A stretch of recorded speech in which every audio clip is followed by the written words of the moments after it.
Yep, got it.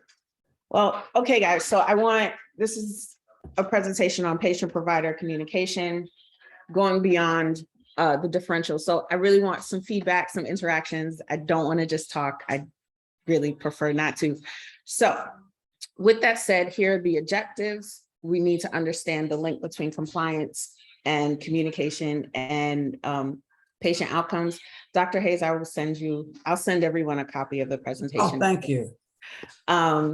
The goal is to demonstrate the importance of knowing support services, because as physicians, I feel like a lot of times we don't know all of the patient support services that are out there that can help our patients be more compliant.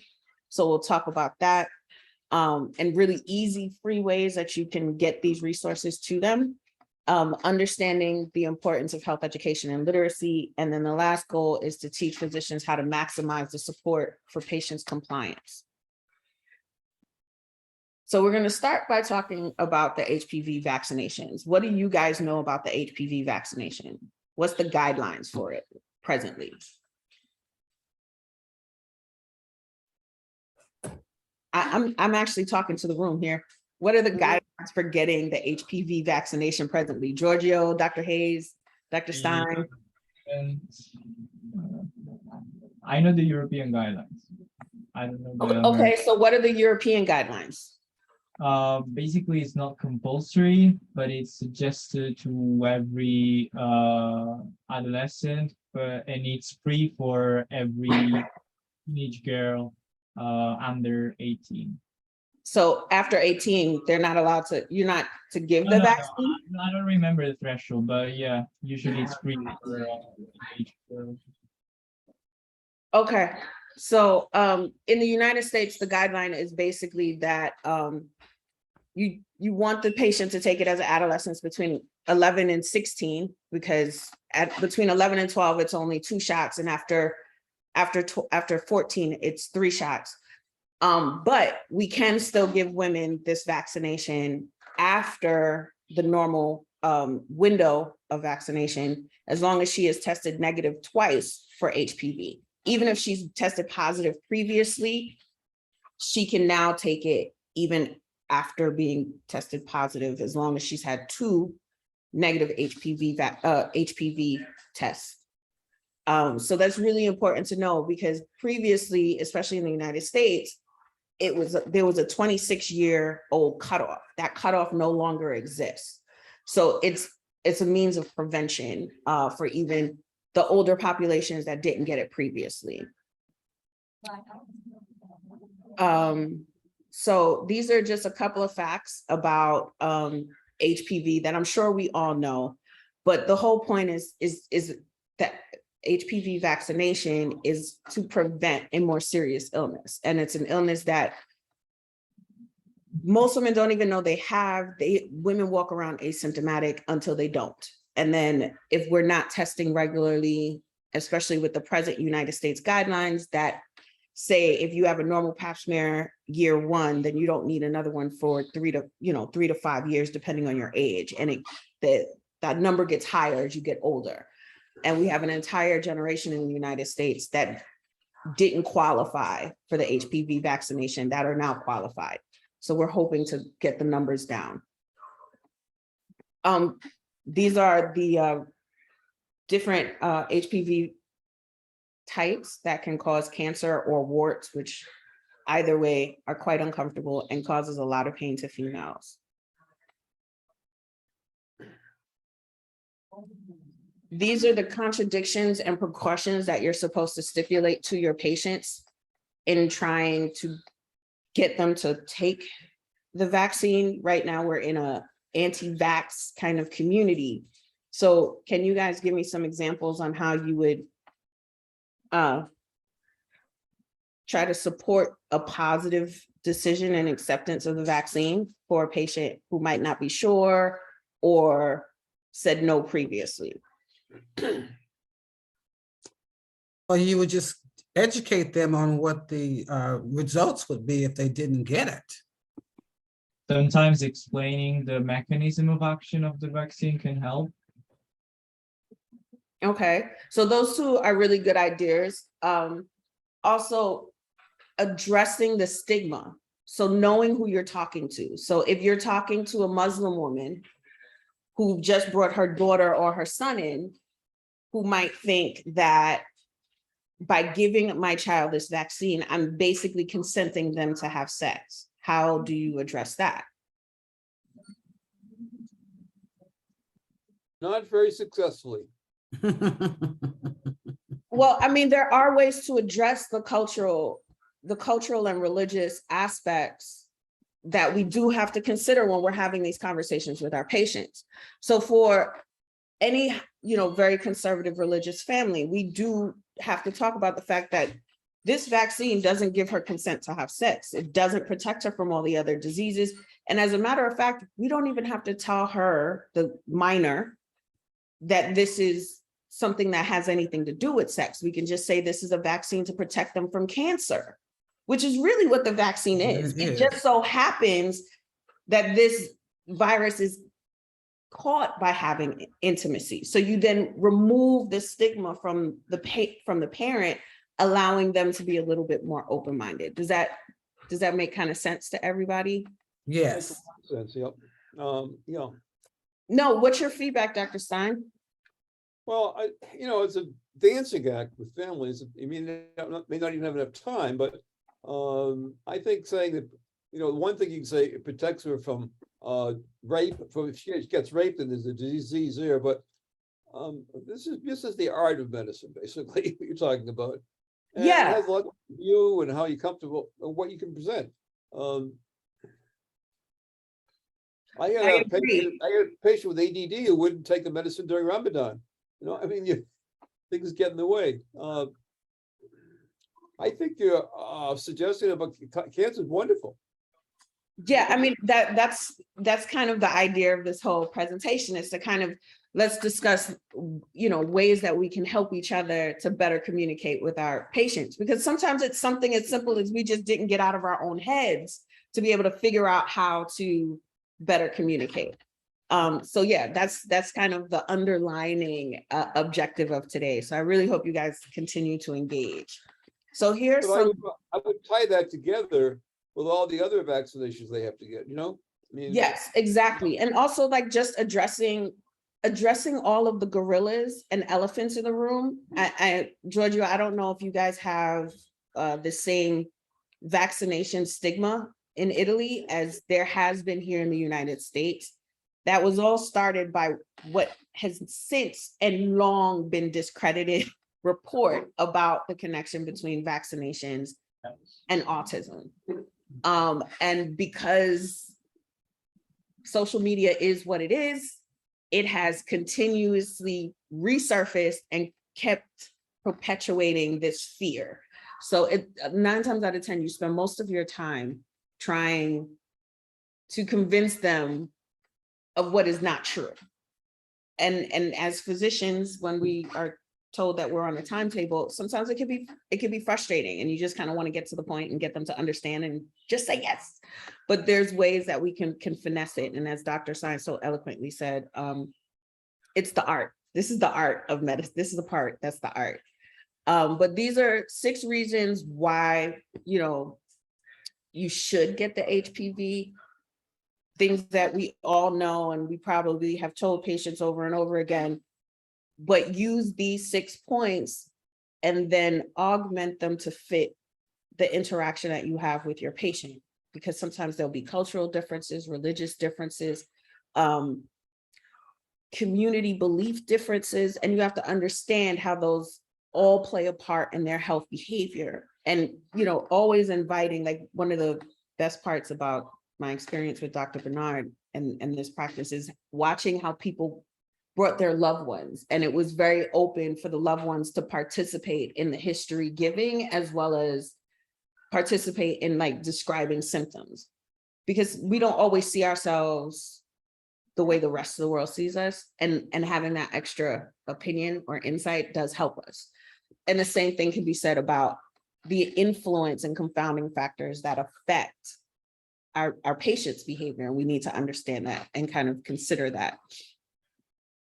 This is from John Hopkins. These are the reasons why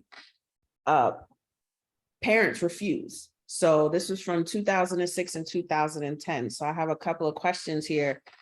How would you guys address some of these reasons? Can you see them, or do you need me to read them out loud? Would you please? Okay, so the first one says for girls, 23% said parents refuse due to safety. 20% lack of necessity, 13% lack of knowledge, and this is just for girls. 10% abstinence of physician recommendation, and then 10% assumed not sexually active.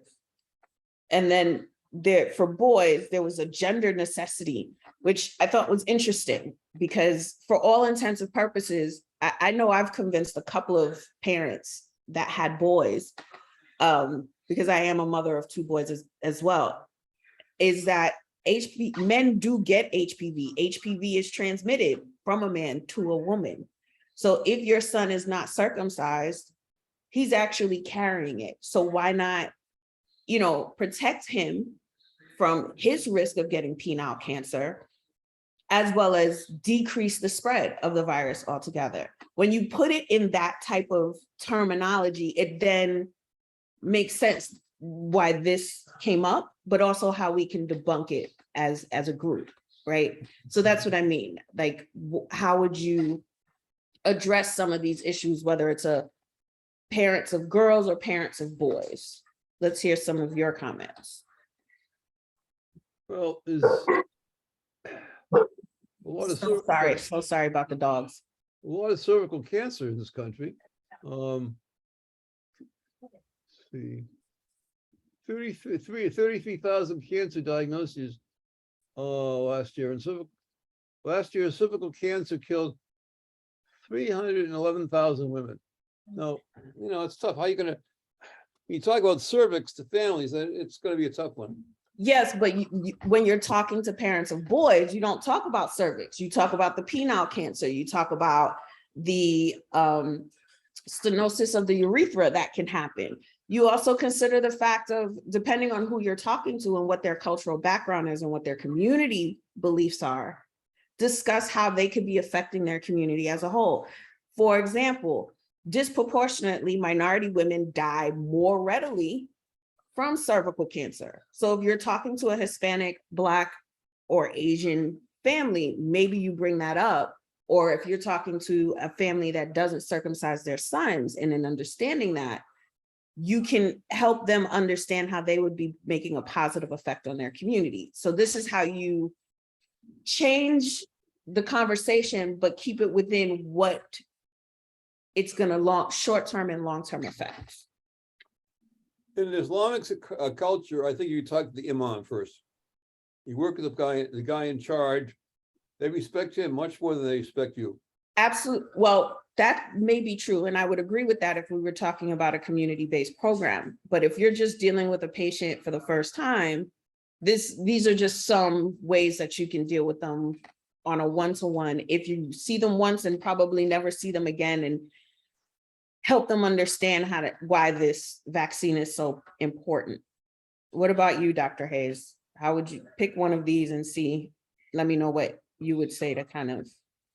Well, I've always had great success in talking to people who have actually experienced these things, and not necessarily medical providers, just someone who has basically benefited from the vaccine, from the community that they come from. I think that would be effective. Yeah, absolutely. Because for every one man that gets that vaccine, they're saving at least 4 to 6 women's cervixes. I mean, if that's how you want to put it, that's the way. Like, I did research when I was in Barbados. I did a case study on the prevalence of HPV in countries that have high populations of circumcision versus populations that don't have high circumcision rates. And the populations with low circumcision rates or no circumcision rates, especially in the Caribbean, which is where I was doing most of the research, their rates of cervical cancer were substantially higher above the global average. So there's something to be said about getting rid of this gender necessity part of this conversation, right? And just something, food for thought. Just figured I'd bring it up. Clearly I'm biased. I like women's health a lot. This is the timeline in the United States for vaccination. So if they're over 14, so I stand corrected, I said 11, it's 14, then it's 3 shots. And then after 15, it's 3 shots. But as you can see, now this number is 45, where several years ago, it was 26 when the shot first came out. So all you got to do is make sure your patient, especially if you are in OB or doing, family medicine, if the patient just delivered and previously tested positive for HPV and has delivered within 18 months, I say retest her, because you might be able to get her that vaccine before she gets reinfected. So these are, because for whatever reason, it's been found that after delivery, because of the whole restart and shedding of the entire system, women tend to not be positive anymore. So you then have the opportunity to give them the vaccine and protect that population. So another reason why to understand and be able to communicate appropriately with your patients. So what if your patient says, I need some time to think about it? What do you do? Give them a few YouTube channels to look at. Give them They some probably- pamphlets to look at. Okay, yeah. Or videos. There are many videos out there. CDC has tons of videos. I always love to give out the CDC videos, because although now in the United States, CDC videos are a little shaky. So I tried Planned Parenthood. March of Dimes also has videos. You can even go to the pharmaceutical company themselves, and they tend to have videos as well.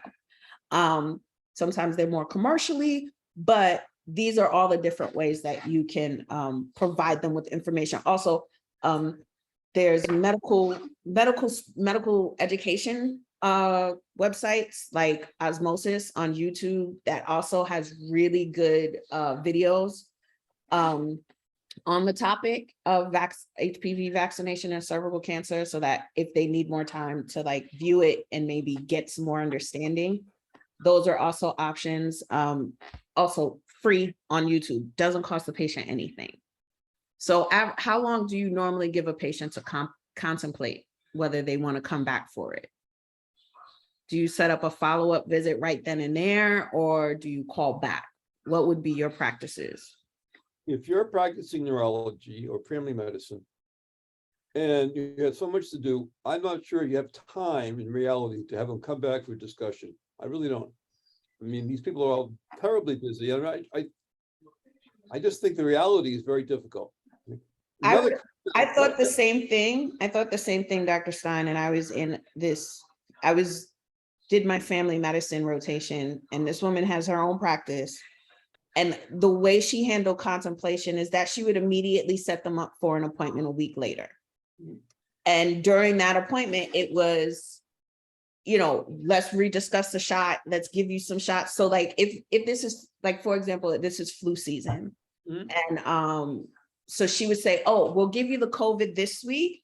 While you think about HPV, we'll hold off on the flu shot. So they have a reason to come back. And 2, you have another opportunity to discuss the HPV vaccination. So there's ways that we as physicians can do it. And yes, it does make our practices more busy, but it is all about making our patients healthier, or at least that's my belief, or I try.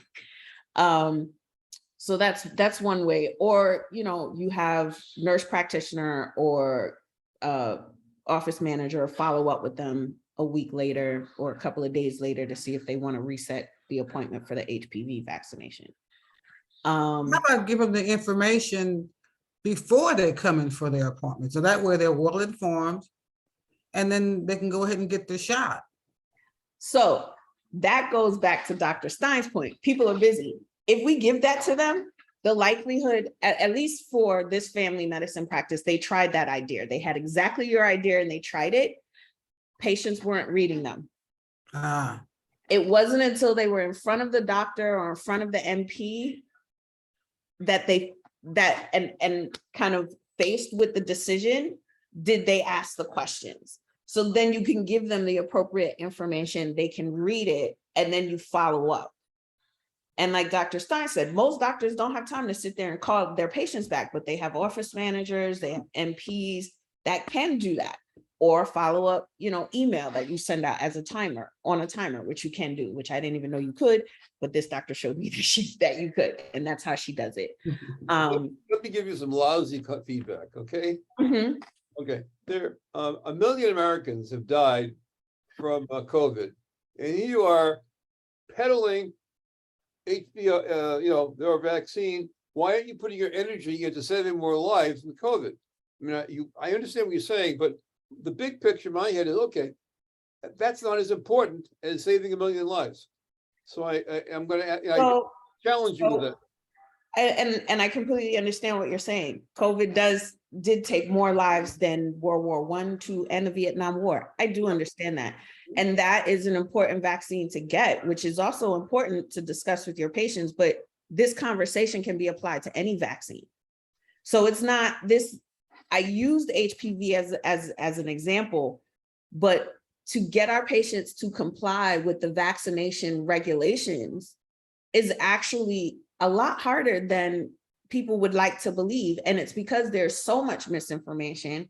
And my presentation here is really to discuss how we can better engage our patients, provide them with the information, what we should do as physicians to keep the conversation open and move them in a direction of vaccination. Because you could apply that to chickenpox, you could apply this conversation to MMR, you can apply this conversation to the flu shot, you can apply this conversation to the COVID shot. This conversation can be applied to any vaccination schedule that you can think of. This is just, I just happened to pick HPV. Well, but basically you're talking about a generic approach for all these required vaccinations. I mean, what do you do with it might not be, I don't think it's necessarily generic, because you have to adjust based on who you're talking to, because I'm not giving you a blanket, I'm not giving you bullet points as to exactly what to say. I'm saying here are some bullet points to consider when you're talking to your patient. Here are some resources that you can use, things to think about when you're talking to patients, because the conversation isn't going to be the same with every patient. I have yet to have a generic conversation with a patient ever. No, it's the principles of persuading somebody. In reality, the nurse practitioner, for example, in diabetes, the nurse practitioner does most of the teaching. I don't think the doctors have much time. I'm just saying, for reality of life, of practice, people seeing 15 minutes, they're lucky to be seen 15 minutes at a time. And the American medical system is horrible. And you are wonderfully idealistic. I appreciate that. But the question is, how do you make it work in the real world? You have a wonderful doctor, but that's one, I sound like I'm being really pessimistic, but I'm trying to be realistic. Well, I completely understand your opinion. And I realize that, yes, the system is very broken, and the system is exactly what it is, where if you work for a macro system and you work within the confines of the 15 minutes and you're supposed to see 30 patients a day. And right, yeah. I understand that, but there's ways that you can learn how to work around it.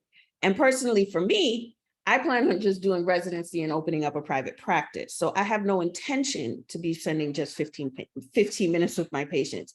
More importantly, I'm not under the impression that I can't get someone to talk to me or listen to me if I approach them in a manner that is at their level rather than at them. Let me give you some more painful information.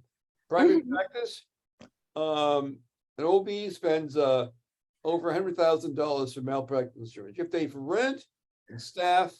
And the question is, you have to then figure out how many patients do I have to see to stay alive. I mean, it's painful reality, unless you work for a place like Kaiser or something where they take care of everything. But in private practice, it's hard to afford all the dollars you know, to have plenty of time to talk to patients. I'm just saying that's the reality. It's painful, it's terrible. So the best you can do, I think, is to get a physician assistant, somebody who doesn't cost as much as your time to do that kind of work. Or you can say, this is I what- agree that that person does need to exist within my system, Yeah. thinking, but at the same token, I still need to be able to communicate with my patients. And they still need to trust me in an effort to make a decision, because bottom line is, yeah, they're gonna trust my NP too. But when we're talking about a football team, I'm the quarterback. I'm the one that they're gonna end up suing first. So if I don't have a rapport with them, whether it's for 15 minutes or 15 seconds, it doesn't matter what I say. What you It's see just in gonna be- Dr. Beond does not take a salary. Okay, if he did, he probably he couldn't do what he's doing. Okay. His practices of medicine almost as a hobby. Okay, so you can't, as wonderful as it is, you can't take that as an example of what it has to be, you know? Well, I wasn't using his practice as an example, but I appreciate your input. It's painful, you know, it's really painful. Did I show you the video from Dr. Daria about, he was talking about his practice in IMG?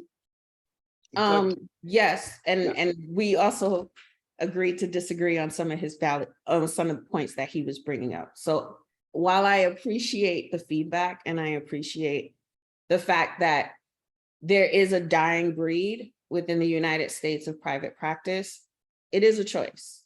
And it's a choice that everyone has to make on their own terms, in their own way. It's a wonderful choice. It's a great way of practicing medicine. Just make sure it works for you, you know, for everybody. It doesn't, the question is, how do you make it work in terms of staying alive, paying insurance, all that kind of stuff? So, Dr. Stein, Yeah. in an effort to not digress too far from the topic at hand of trans theoretical model of change.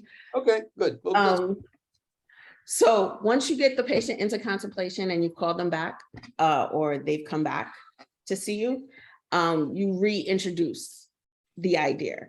And depending on how willing or interested the conversation is back to you, you can determine whether or not they're in one of these steps, which you basically want to make sure that your patient is in some sort of preparation step,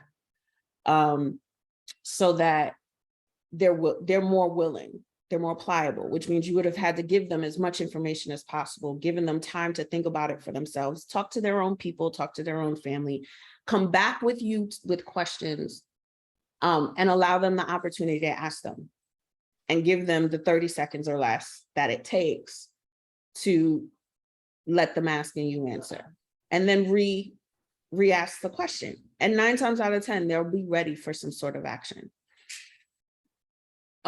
So these are just some more updates on prevention. Again, the criteria that I stated before in reference to the fact that it's not just for young adults anymore, and is now goes up to 45, and the 2 negative HPV, they're allowed to then get the vaccine after that. So whether or not to choose the 9 or 4, it just depends. I think right now in the United States, it's only 9. I think 4 isn't even an option anymore. And all insurances in the United States cover it, from Medicaid to Medicare to private insurances. It doesn't cost the patient anything. It's part of even if it's outside of the vaccination window, meaning they're over the age of 18, it's still fully covered by their insurance. So if the patient continues to say, no, thank you, what do you do? Do you just let it go, or do you keep pressing it? What do you guys think? I think you should provide them with as much information as you possibly can, because you can't make anybody do anything. So just provide them with as much information as you can and let them read it at their leisure and let them make the decision. Right. So you just give them the time, reintroduce the information you gave to them before, you let them take it home. And then when you see them in a year, guess what? they got to get flu shot, COVID shot and everything else all over again, you can bring up the same vaccinations. Yes. So sometimes it's just repetitive. I've read a couple of papers that say human behavior takes 3 times of being asked before they'll just say yes. You're right. It might take you 3 years, or 3 visits, depending on how often you see that patient. But you'll be more successful in vaccination compliance. Sure. I appreciate your exuberance, and it makes a lot of sense. I know that when I've been talking to people who do world medicine, go to other countries, their job is training they don't treat the patient, they train other people to see the patient, nurse practitioners, men in the community to carry the message. And so the issue really is, your ideas are fantastic, but how do you get it done? One thing might be to go to the drug company and ask them to pay for an advertising campaign. I mean, how do you get your ideas out there and stay alive? That's really the only thing I'm saying. Okay, well, one of the ways is I'm a professor of health communication. So that is one way I'm doing it, by educating other physicians and nurses and clinicians on how to have this conversation. At least every semester for the last 2 years, I've been doing that. So there is an actual generation of nurses and PAs that have learned how to make this communication. I've also been working with osmosis for the last 3 years, and I also have this conversation with doctors around the world, having this same conversation. So it's a matter of planting a seed, allowing people to take away what they want, and understanding that application isn't overnight. Turnaround doesn't happen tomorrow. It's a matter of understanding that change, especially in a system is cog-wheeled and rusty as the medical system is that we work in. Yep.